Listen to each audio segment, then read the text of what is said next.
Goeiemôre, dit is vanoggend, Vrydag die 4de April 2025.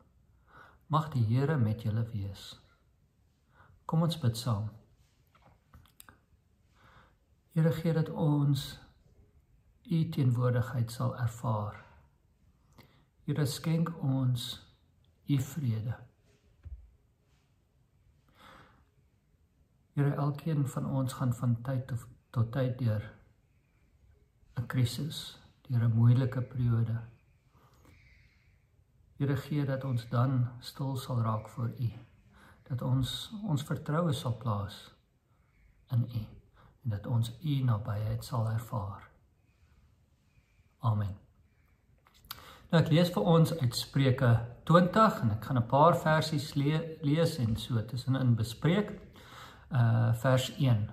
Wyn maak jou ligsinnig, drank laat jou lawaai maak. Niemand wat van dronkenskap slinger, is verstandig nie. Die koning wek net soveel vrees as die brul van 'n leeu.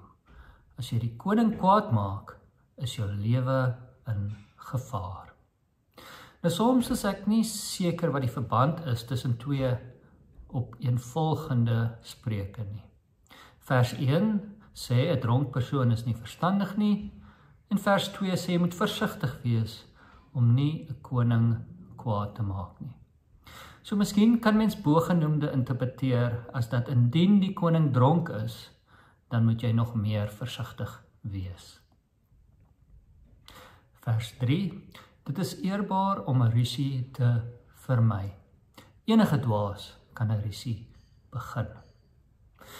Weer eens sien ons hier, dit is maklik om konflik te stook.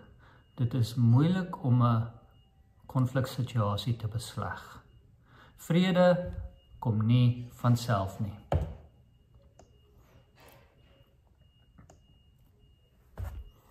Vers 4, 'n luiaard ploeg nie in die saaityd nie, en soek in die oestyd na iets wat nie daar is nie. 'n Wyse mens werk hard, so Spreuke wys telke male die gevare van luiheid uit. En dan vers 5. 'n oorwoë mening is diep waters, 'n verstandige mens skep daaruit. Ons moet God se woord dag en nag oordink. Na 'n krisis of na die stof gaan lê het, is dit goed om te reflekteer wat nou eintlik gebeur het. Ons leer die meeste na 'n krisis situasie. Ons lewe in 'n gebroke wêreld. God is egter met ons en is getrou. En ons kan God se vrede ervaar, selfs in moeilike situasies.